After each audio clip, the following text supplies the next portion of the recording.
Welcome, everyone. We're going to give just a few more minutes for everyone to join, and then we'll get started.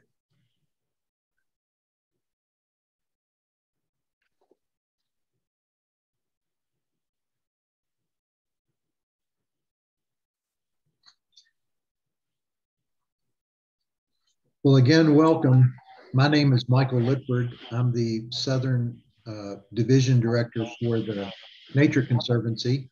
My role was to work with the 10 states in my division in the southeastern part of the United States to deliver conservation outcomes, some of which we're going to hear about today.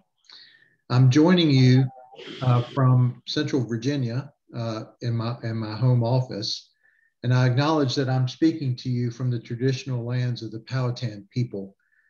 I acknowledge that these tribes have stewarded these lands and waters since time immemorial, and we thank them for continuing to share their land and history. Today, we're going to be hearing how the Nature Conservancy is tackling climate change from the mountains of Tennessee to the Atlantic coast.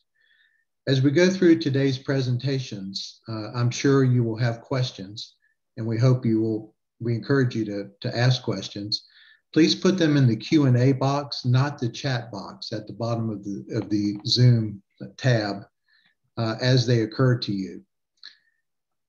Every time I attend an event like this, I'm struck by what a talented group of folks we have working on these issues. And so I'm going to introduce this talented bunch today that's going to be speaking to you. They're going to present in the order listed, and each will speak for 6 minutes. First, Britt Townsend is a conservation forester with the Tennessee chapter. Boutin is the director of the North Carolina's chapter's Albemarle Pamlico program. Ashby Worley is the Georgia chapter's Coastal Climate Adaptation Director. And Kate Wilkie is a Fisheries Scientist with the Virginia chapter. Britt, take it away. Thanks, Michael. I appreciate it. Like Michael said, I'm a conservation forester for the Tennessee chapter, and today I want to introduce all of you to our Working Woodlands program. So many of you know the benefits forests play in filtering our air and our water. We know that forests harbor wildlife and also store carbon. You might also be aware that forests boost our local economies by creating jobs for domestically produced forest products. We all know that every time we get in our car or fly in a plane, we emit carbon into the atmosphere. But did you know that it's the conversion of forests to development, the destruction of forests to pests, and catastrophic wildfires that contribute more to global greenhouse gas emissions than all the cars, trucks, planes, trains, and ships in the world combined? In an effort to tackle climate change on a more local scale, the Nature Conservancy is leading an innovative program in which we partner with private landowners to secure and help sustainably manage privately owned forest lands in order to benefit both the environment and the local economy. The Nature Conservancy's Working Woodlands program is currently on the ground and active in several states, including my home state in Tennessee, Kentucky, Pennsylvania, Michigan, New York, and most recently in Alabama. Next. So before I jump right into how the Working Woodland program works, let's take a look at our private forests in the United States.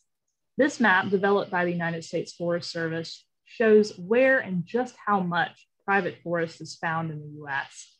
More than half of our nation's forest lands are owned and managed by some 11 million private landowners, predominantly in the eastern half of the United States. Next. So if we zoom in on a state level, in Tennessee, over 50% of the state is covered in forest. Of the roughly 14 million acres of forest in Tennessee, over 83% of that is privately owned, with over 9 million acres categorized as family forest ownership. So there's the potential to make a very large impact here. Next. So for over 40 years, the Tennessee chapter of the Nature Conservancy has been successfully protecting and working towards conservation and improvement of our state's forests. We value the impacts of partnerships and learning new innovative techniques to drive conservation. So in 2014, when we learned about a program that the Pennsylvania chapter was embarking on called Working Woodlands, we were really eager to bring this to our state. All right, so how does the Working Woodlands program work?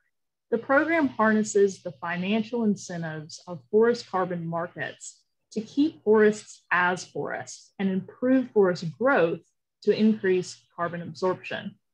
There are three components of the Working Woodlands program, and you can think of them as legs on a stool. These components are forest protection, forest certification, and forest carbon. We obtain forest protection by, and this is not always the case, requesting a donated permanent easement from the landowner. We certify a landowner's property by collecting up-to-date information about their forests and writing a sustainable forest management plan that achieves forest certification. The third component, or third leg of the stool, is forest carbon, which provides the financial stream to assist with all aspects of the project, as well as many other conservation values that develop as part of the relationship between the landowner and TNC. All four of our carbon projects here in Tennessee are on the voluntary carbon market, meaning that buyers of the credits do so voluntarily and are not federally regulated. Next slide. So to date, we have 4 projects covering 28,000 acres in Tennessee and a diversity of landowners, including a private landowner, a TNC-owned preserve, a state-owned recreational authority, and a university forest. The conservation and partnership stories of each of these landowners is really unique and inspiring. So I'm going to dig into each one of these very briefly. Next, the Schaefer-Took family joined the program in 2016 and was our first project in Tennessee. The story of their forest goes back to the 1970s when Mr. Schaefer, a botany professor at Virginia Polytech, was persuaded by the family hardwood business to manage this forest land in Tennessee. Realizing just how special and unique this forest was, he set out to try and conserve it. In 1977, Mr. Schaefer wrote letters to the TNC World Office asking for help to try and protect the forest. It would take nearly 40 years, but his dreams of conserving this beautiful forest finally became a reality.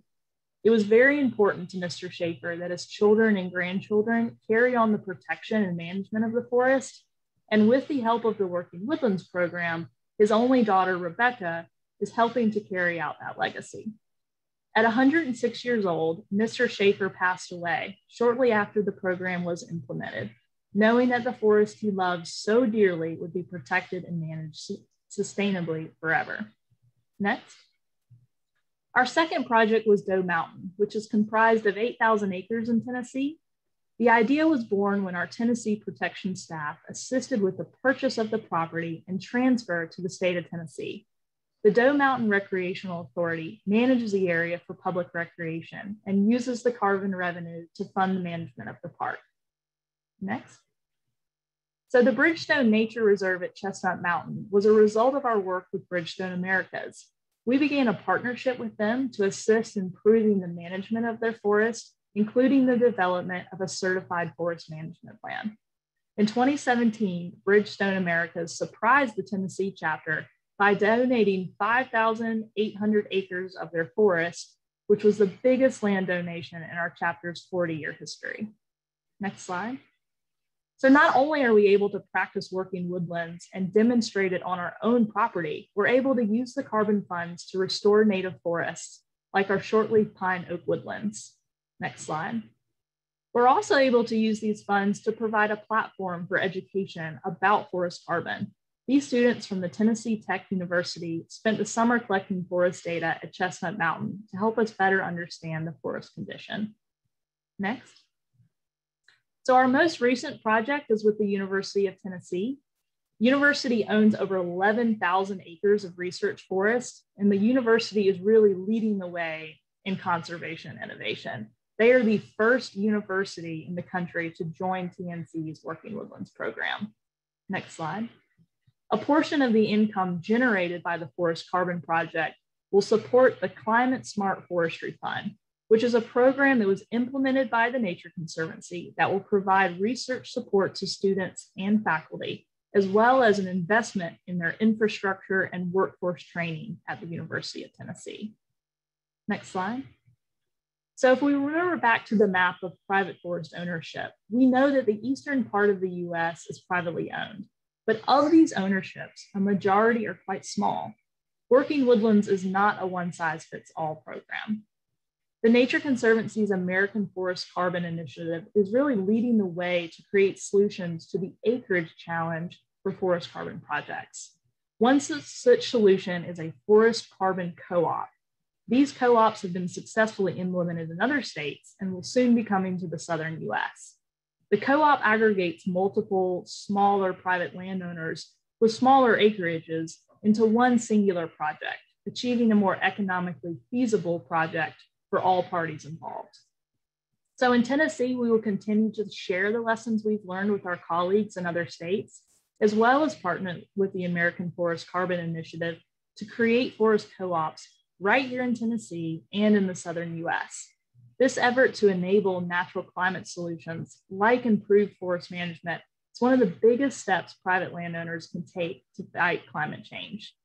Today, you'll hear about a whole host of other innovative solutions TNC is using to take on the biggest challenge of our generation. Back to you, Michael. Thank you, Britt. That was terrific. We're now going to hear from Brian Boutin about our work in the coastal plain of North Carolina. Brian? Thank you, Michael. So we're going to continue with the carbon thread here with our work here in coastal North Carolina, but actually sprinkle in a little bit of the community flood resiliency as well in here as we talk about our peatland restoration efforts on the North Carolina coast. So from the Great Dismal Swamp up in Virginia and North Carolina, all the way down to the Okefenokee in Georgia and Florida, here in the Southeast, we have a unique type of peatland community called Pocosins. Now, the term Pocosin is Algonquin for swamp on a hill, and it's characterized by this dense vegetation community that you can see here on the screen. It's also incredibly important for our natural heritage in the Southeast. Here in North Carolina, within the Pocosins, we have the largest density of black bears in the lower 48 states.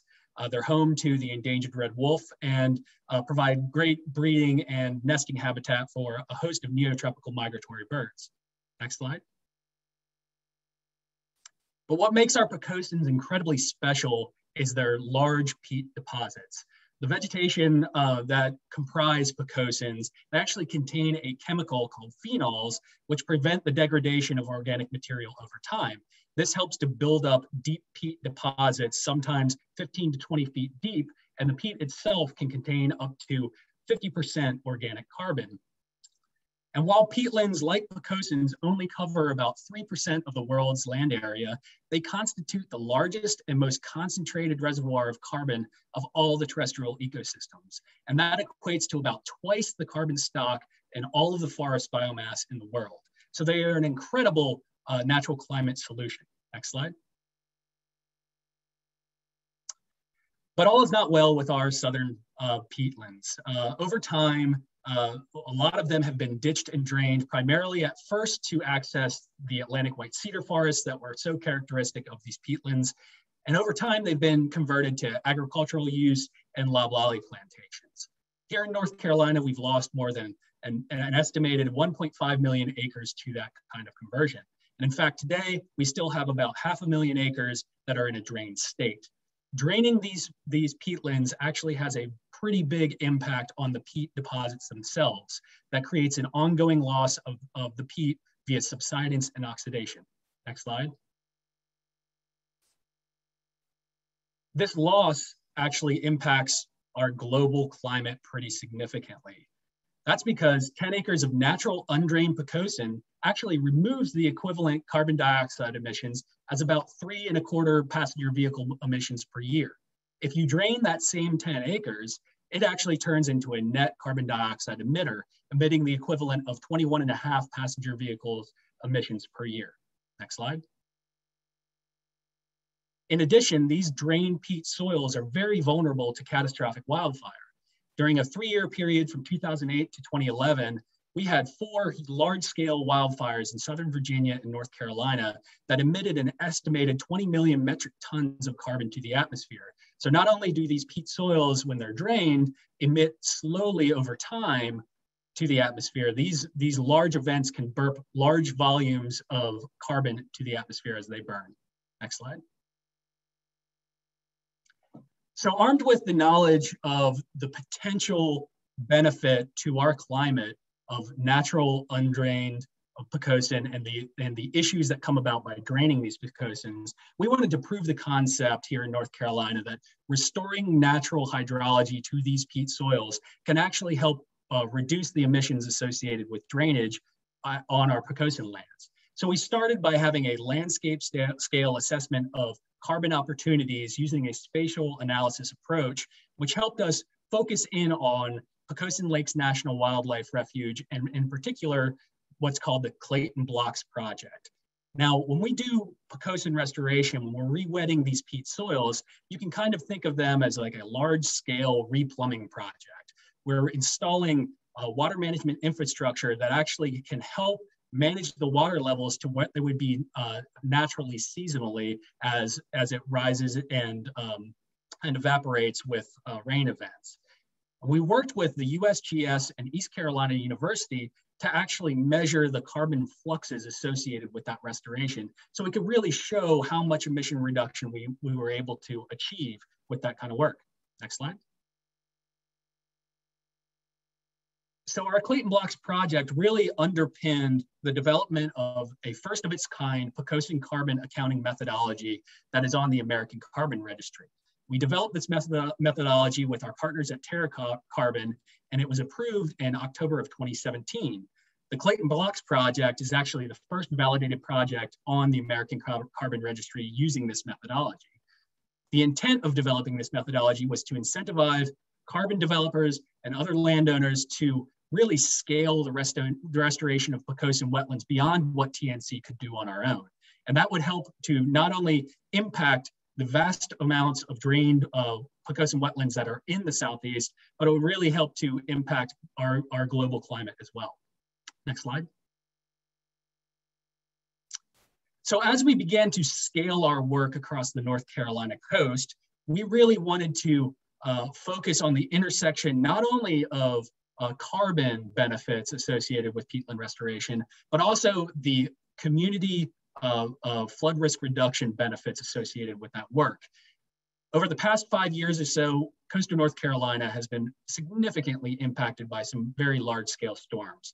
We're very low in elevation, we're very vulnerable to flooding, and these storms have really helped to highlight that vulnerability. Hurricanes Matthew, Florence, Dorian, they dumped 10, 20, 30 inches of rain at a time on our coast and really flooded a lot of our coastal communities.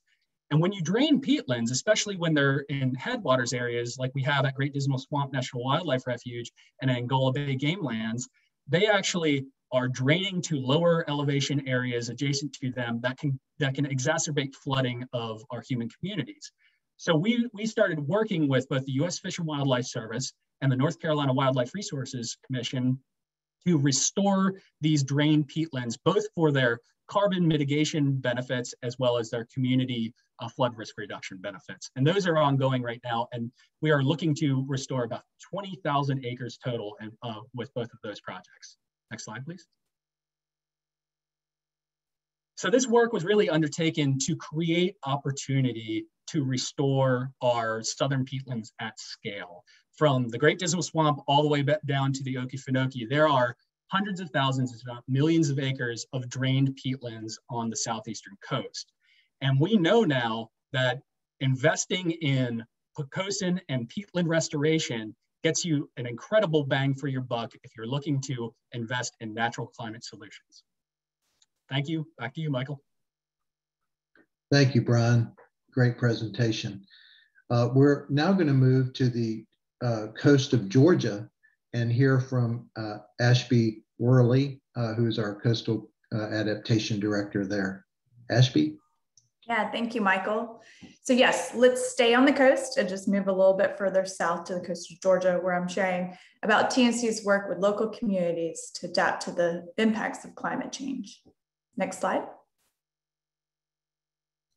As you've likely seen in the news or perhaps in your own backyards, the impacts of climate are being experienced across our state today.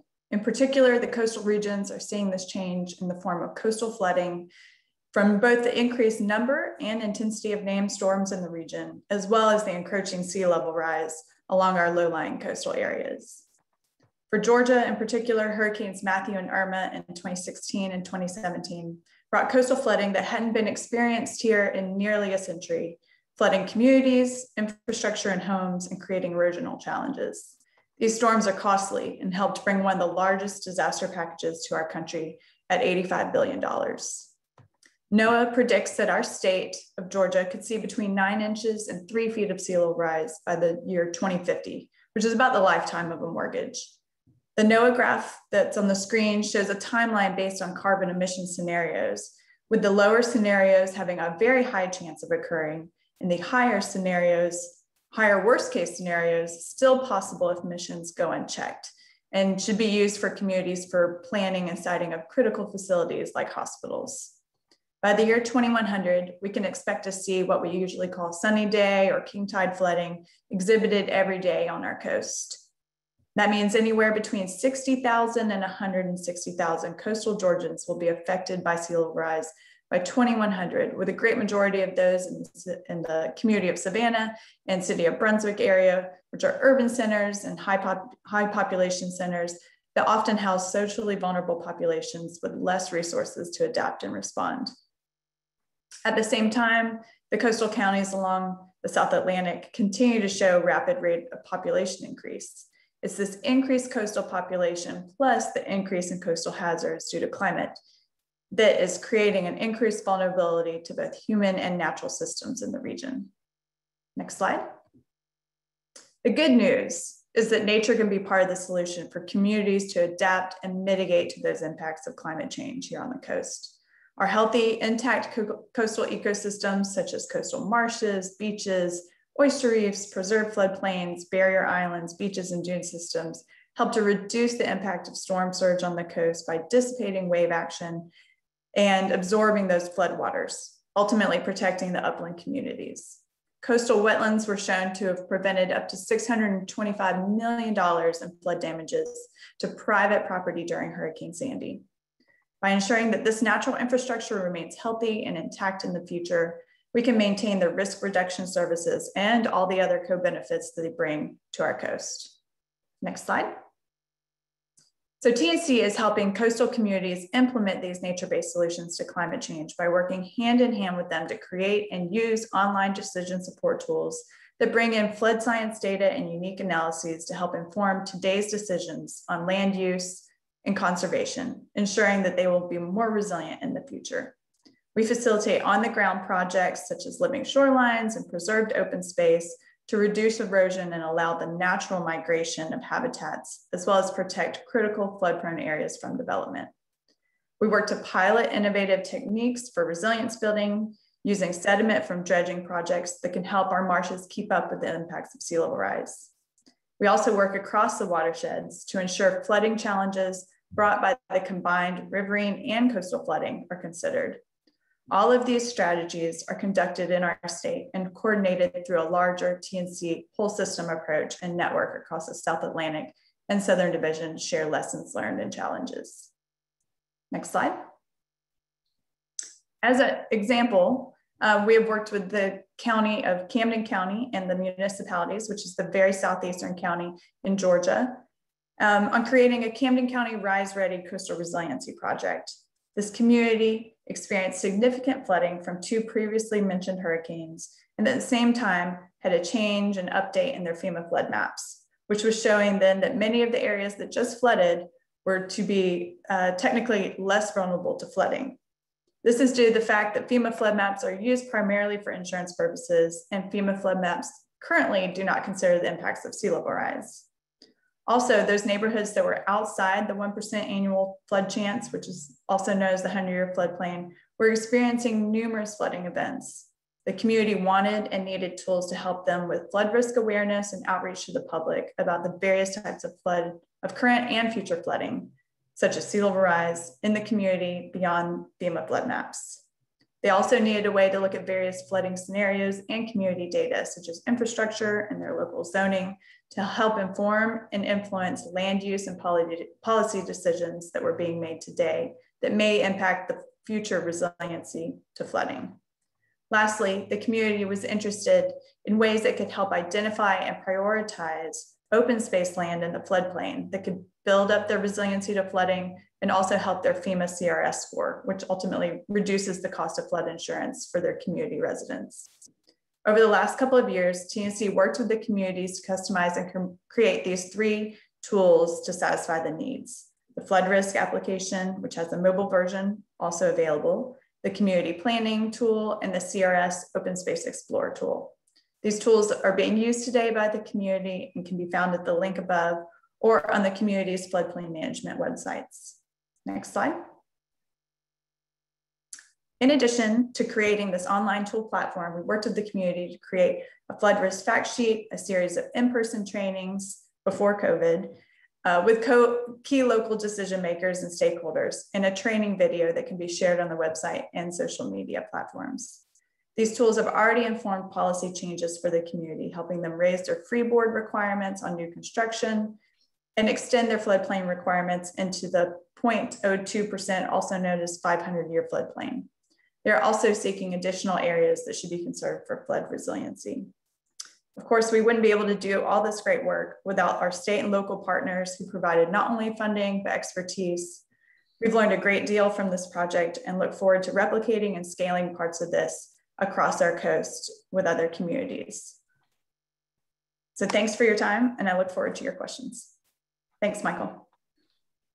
Thank you, Ashby. Well done. We're now going to turn our attention to the ocean, and we're going to hear from Kate Wilkie from the Virginia chapter. Kate? Thanks, Michael. Hi, everyone. I'm Kate Wilkie, and I'm a fisheries scientist for the Virginia chapter of the Nature Conservancy. My work focuses on sustainable commercial and recreational fishing and protecting marine life and habitats. Today, I'm going to talk about the Nature Conservancy's work to ensure offshore wind energy development is environmentally compatible. You may have heard talk and seen news articles, next slide, please. Seen news articles recently about offshore wind development on the Atlantic coast. States along the coast are setting ambitious goals to develop offshore wind as a source of renewable energy. Just a couple of weeks ago, goals for offshore wind were increased to 30,000 megawatts to be installed by 2030. That's enough power to support 10 million homes. Next slide, please. This map shows the Bureau of Ocean Energy Management's plan for wind leases in the Atlantic. Very recently, say over the last 3 years, this industry is really taking off. States are leasing thousands of ocean acres, and developers are beginning to submit plans for construction. The projects that are further along in the process are offshore of New York and Massachusetts in the Northeast, and those are depicted on the panel to the left. Dominion Energy's project off the coast of Virginia in the mid-Atlantic just constructed the first 2 turbines in federal waters this past summer. And you can see the Virginia wind energy area and the North Carolina area in the center panel.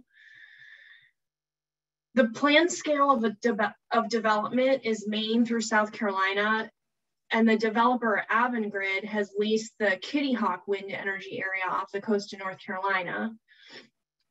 In the far right panel, you can see that BOEM has defined call areas off of South Carolina as well, but has not yet leased acreage to developers. Next slide, please. This slide summarizes the amount of activity and different stages of the BOEM process that offshore wind projects must go through. There are several points where interested stakeholders, such as the Nature Conservancy, can contribute feedback and knowledge to influence the process along the way. Right now, there are 16 active offshore leases, and more call areas and leases are expected over the next several years. So this issue has quickly become a big priority for the Nature Conservancy. and a major focus for all ocean industries and users that operate offshore. Frankly, for marine scientists like myself, and for others who spend a lot of time on the ocean, the idea of this development is scary. But the alternative, a world where we continue to rely on fossil fuels and exacerbate climate change, is also scary and not desirable. Next slide, please. We just heard from Ashby about how climate change is impacting the Georgia coast. And as a marine scientist, I see the effects of climate change on the ocean in my daily work. But you don't have to be a scientist to see changes. And people who've grown up fishing have plenty of stories to tell about how fishing or the water and habitats in their favorite spots have changed over their lifetimes. And a lot of those changes are due to increasing ocean temperatures.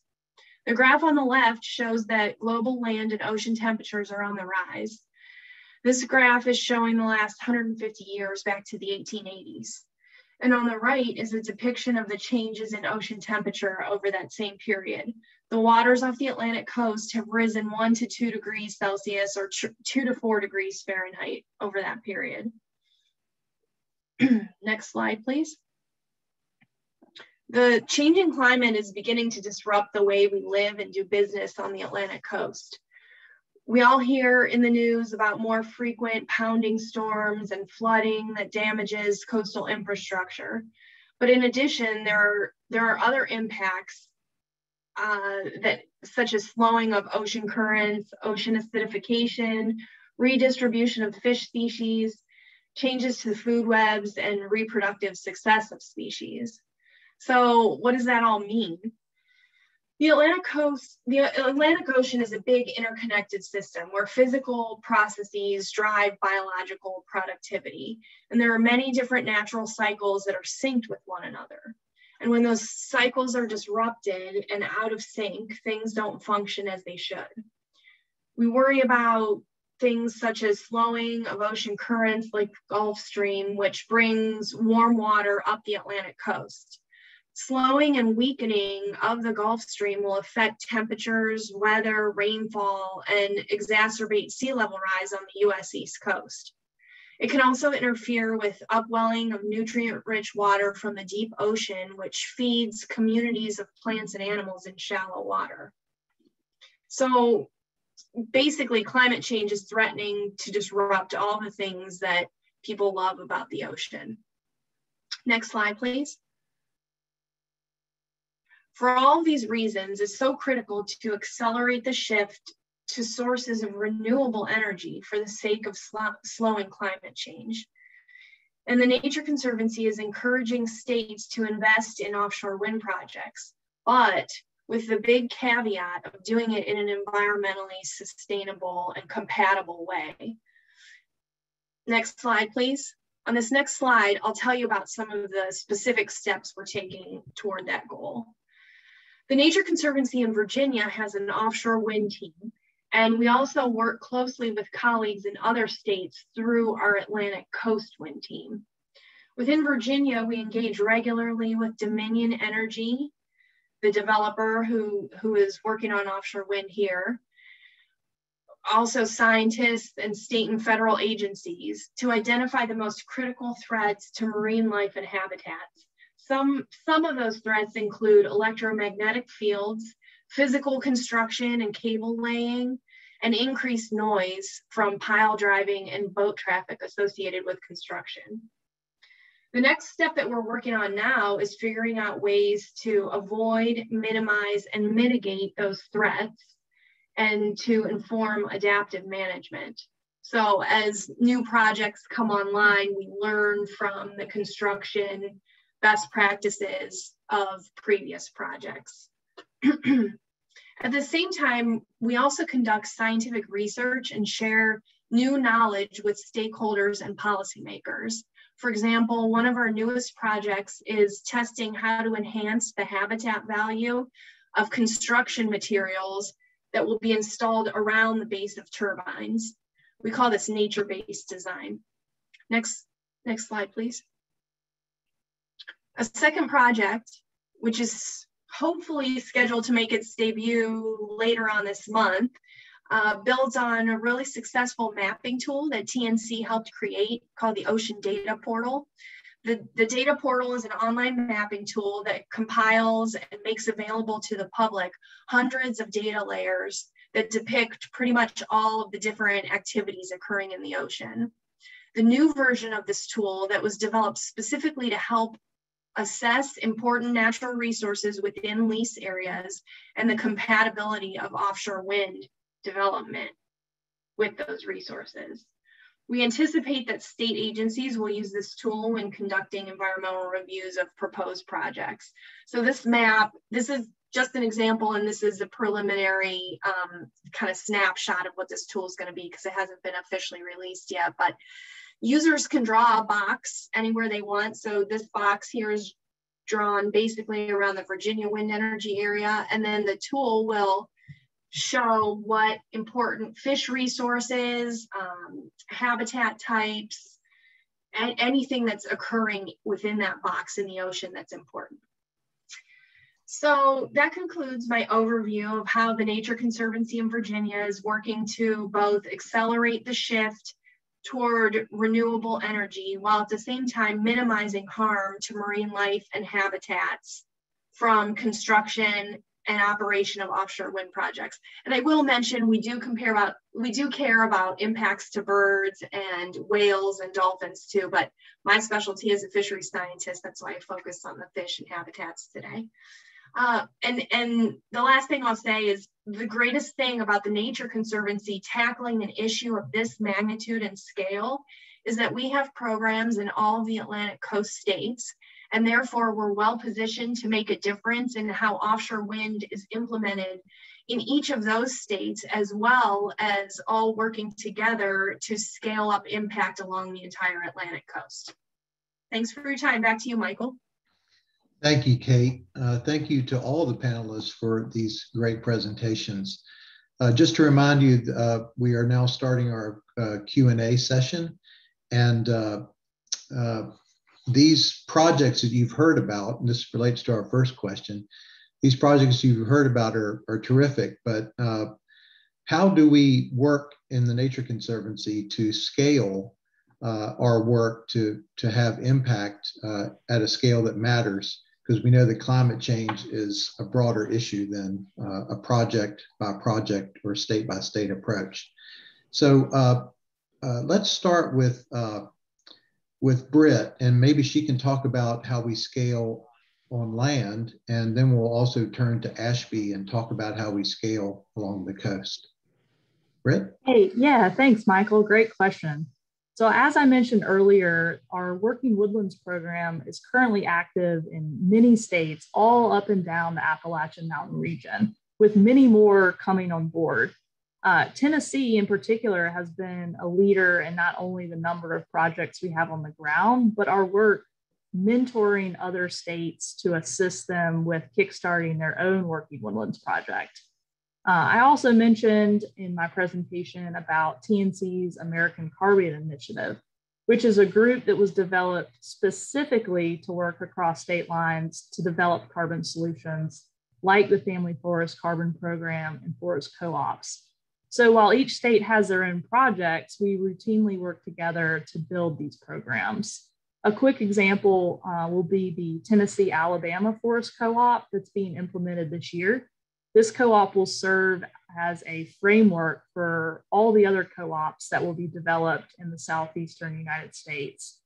I foresee in the very near future a network of newly conserved and sustainably managed forest land up and down the Appalachian Mountains, thanks to these forest carbon programs.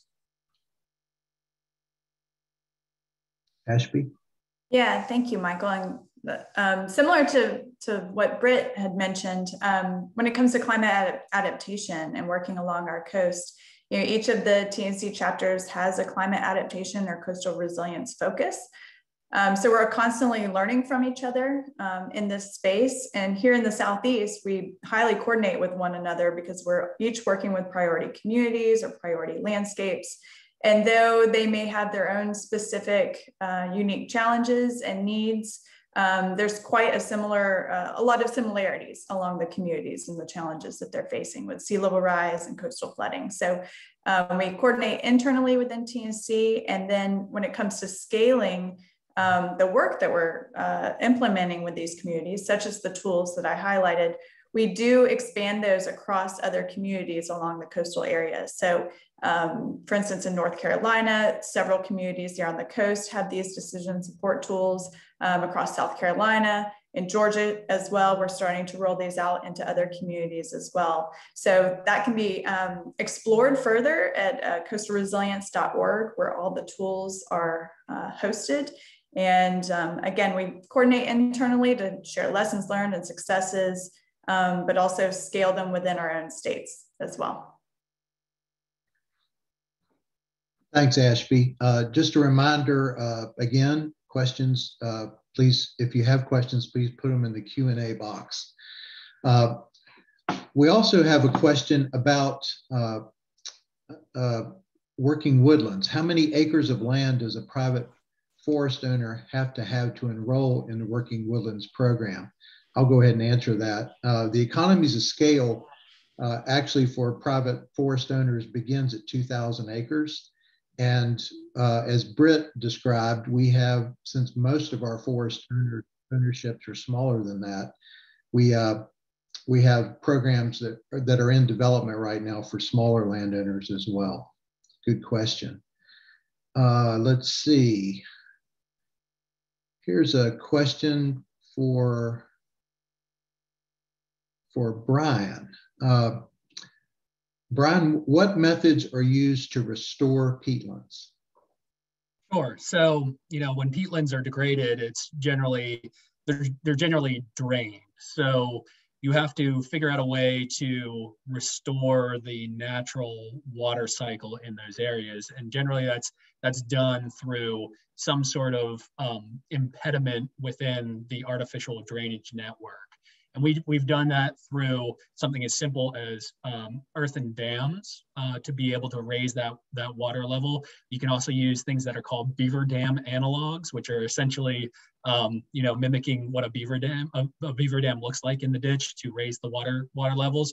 But more readily, we use things like weirs or water control structures that you can actually raise and lower the water table depending on your management needs. And it gives a little bit more flexibility. But either way, they're all intended to raise the water table levels to a foot or less of the surface of the soils.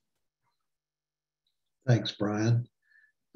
Here's a question for Kate. Are you seeing the same trends of ocean warming in the Pacific and Indian Oceans? Thanks, Michael. I am not a climate science expert. And so I've been really focused on what's happening here in the Atlantic. And what I do know is that climate change and warming in different areas of the world, climate change is affecting different areas of the world really differently. So I'm sorry, I don't have a better answer than that, but I can follow up afterwards. Yeah. Thanks. And I'll add that the oceans absorb carbon dioxide, and in the process of doing that, they warm and acidify, and that is happening globally. Okay, Ashby, how is Georgia using dredge material for restoration purposes? Yeah, good question. So we were really pleased to join a project here in coastal Georgia with the Army Corps of Engineers, our Department of Natural Resources, and Jekyll Island Authority, if y'all are familiar with Jekyll Island here on our coast, with a project along our intercoastal waterway that was planned for maintenance dredging anyway. So it was a location that was going to get some dredging activity. And we had the opportunity to experiment using a new technique here, at least in Georgia, called thin layer placement. It's used oftentimes in the Gulf as well as the Northeast, where you actually place a part of that dredge sediment that's already going to be dredged and typically is placed in an upland dredge spoil or offshore. and actually keep it within the system, within the ecological system. So a thin layer of that was placed on a 5-acre parcel of marsh on Jekyll Island. And we're able to use it as a pilot project to see how does this technique work here with our tides in coastal Georgia to help our marshes keep up with the impacts of sea level rise, which ultimately helps protect our upland communities in the area. So it's been a great learning process. The project happened a couple of years ago, and we're really taking the long-term monitoring of that project to see the success and see if it can be a useful technique and tool here in coastal Georgia for marsh restoration and resiliency. Thanks, Ashby. Kate, this is another question for you about the ocean portal. How has it been developed, and what public and or nonprofits are populating the data in the ocean portal?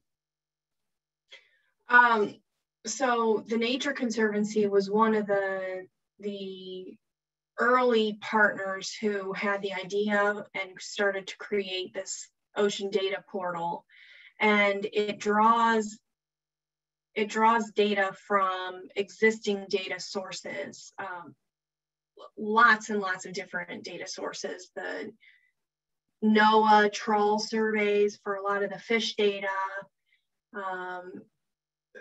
also from commercial fisheries data that comes from NOAA as well. There's shipping data that's available. There's oceanographic data that comes from different monitoring partners.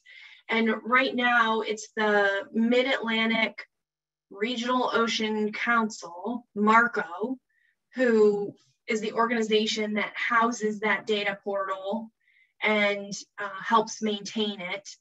And there's partners from Duke that help kind of process the data and get it onto the portal. So one of the challenges is updating that portal with the most recent data, and they're continuing to do that. Even this past year, they've just initiated a working group to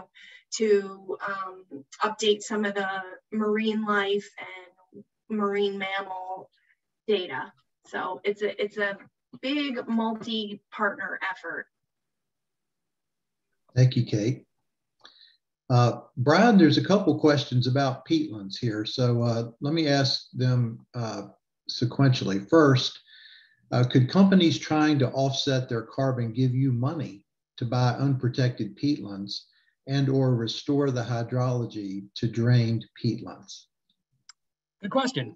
So in an official capacity, our projects are not generating official carbon offsets as of yet. We are working with the U.S. Fish and Wildlife Service to hopefully secure some carbon reporting rights for our Clayton Blocks project. And once we do so, then it would be generating official carbon offsets on the voluntary market. So once that happens, there is potential to be able to sell those offsets to corporations who may be interested in that. However, there's two other different approaches that companies can take if they're interested in offsetting or even just accounting for their carbon footprint. One of those is what's called an inset, which is basically taking a carbon project almost as far as you can take it without going to verified carbon credits. And that's more of a way for a company who just doesn't need to have the formal carbon offsets to be able to feel good that they are actually accounting for something based upon an established methodology like we have for precocins. But oftentimes, right now, a lot of companies are looking to provide donations to do this kind of work using the social cost of carbon as sort of the underlying baseline for their carbon offset needs. So there is certainly a philanthropic way of being able to work with us to be able to see precocin restoration done on the ground, but we're not yet selling official carbon credits. Yeah, thanks, Brian. Now the second question is, will the restored precocins eventually become self-sustaining, or will they always need management? Great question. In certain circumstances, active management is going to need to continue on, especially You know, when you look at some of the precocians that are in a urban interface that may be restored, you know, to have a healthy functional precocian, there's also fire is actually a good thing, but you don't want to have a fire in a precocian if it's completely drained. So there is going to have to be some active management. Those water control infrastructure do need some maintenance, but a lot of the times it's pretty passive. So there's not a ton of active management that needs to happen on a day-to-day basis, but to be able to just walk away and say it's job's done, we're all good. We know we're living in a world of climate change, so we consistently need to make sure that we're managing correctly. Thanks, Brian. We also have a question. I think, Britt, you can address this. Can you share more about carbon credits and how this is important to the Working Woodlands program? Yeah, absolutely. So, you know, carbon credits for us, you know, is a way for landowners to be able to get revenue from their forest. And like Brian mentioned, through those carbon offsets, we're able to capture that offset and turn it into a carbon credit. That carbon credit can be sold on the market for a particular price, and that's how we're able to drive some of these revenue sources to the landowner and to our chapter. I would say, you know, when I mentioned earlier in the presentation about the three legs of the stool and forest carbon being one of those legs of the stool, and how important that revenue source is to the Working Woodlands program and to landowners.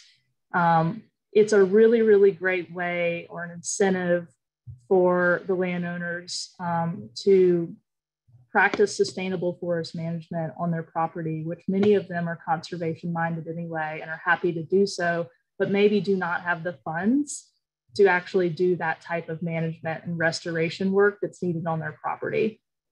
So as far as revenue goes, it's a really important source, and it's all generated by those carbon credits. That's great, thanks. And, you know, science tells us in the big picture that improved forest management and forest protection can actually offset about 30 to 40% of the emissions that we need to reduce via the Paris Agreement. So forest protection and restoration and these programs are really important. Okay, Ashby, here's a question for you. What species in Georgia are affected most by climate change? Yeah, great question. Well, when we think about the full state of Georgia, there's quite a few that come to mind that might be associated with longleaf pine hole system or longleaf pine systems or freshwater systems. But most of my expertise and location is here on the coast, and my mind really comes to certain ecosystems here on our coast that are most threatened, and of course are associated with specific species. So when I think of marshes and their ability to keep up with sea level rise and not be drowned out by this additional flooding, you know, that's a huge ecosystem here in coastal Georgia and across the South Atlantic that's vitally important for new species, as well as, of course, fisheries in the area. Our beach and dune systems here on the coast, you know, not only are impacted by climate change and storms, but also the increased development along our coastlines. So, you know, as development pushes towards beach systems or prevents those dynamic beach systems from being able to migrate and move over time, can certainly threaten those systems and all the species that rely on them. And then my favorite and most interesting to me is those tidal freshwater ecosystems, which are a little bit inland from our coast along our river systems, and really see that crunch effect between sea level rise or saltwater intrusion coming in with climate. And then, you know, are they going to be able to migrate inland and upland as they need to continue to survive? So really my mind just, you know, goes to the coast and ultimately goes to those ecosystems that are threatened with climate. Good, thank you. Kate, another question for you. how will TNC help reduce the impact of wind turbines on flying animals? We actually have a bird expert on staff, and her name is Alex Wilkie, no relation, oddly enough. She sits on the Vulgano Virginia Coast Reserve on the eastern shore of Virginia and has been working on bird conservation, migratory bird conservation for years. And so we have pulled her into the offshore wind world to tap into her expertise on birds and their migratory pathways. And she's connecting with bird experts within Virginia and beyond at universities to pool their knowledge. We're going to learn from impacts that have happened in Europe. Europe has had offshore wind operating now for over a decade. And so there are lessons to be learned there. And then working with our experts here, and then trying to work with the developers and the engineers to try to understand what the impacts are and what are the best ways to mitigate those impacts. So that's the plan. This is all very new, and it's just happening right now. We're just having these meetings with these experts now. So we hope to figure out a path forward that can minimize the impacts and still allow offshore wind to be built out. So. Thank you, Kate. In the remaining minutes that we have, I want to ask a final question of our panelists. We know that climate change and biodiversity loss are some of the biggest problems that are facing our world. And you folks are on the front lines of the climate change battle. As we look ahead to next week and Earth Day, I want to ask you personally, what gives you hope? And maybe each of you could respond briefly. Hey, Michael, I'll guess I'll go ahead and start. So what gives me hope? I've worked with private forest landowners my entire forestry career, even before joining TNC. And what I've found with working with private forest landowners is that they're extremely passionate about their forest. They're passionate about forest health, passionate about restoration and wildlife, and all of these components that we've talked about today that help us fight climate change. And so, working with forest landowners and seeing just how passionate they are about this issue, it doesn't matter, and I've found it doesn't matter their age, it doesn't matter their political background. They're interested in what they can do to fight this issue and to help with their forest health. I've also noticed that state agencies as well recently are starting to get on board with forest restoration work as well to try and create forest management solutions to help solve these issues like climate change. Thanks. Brian?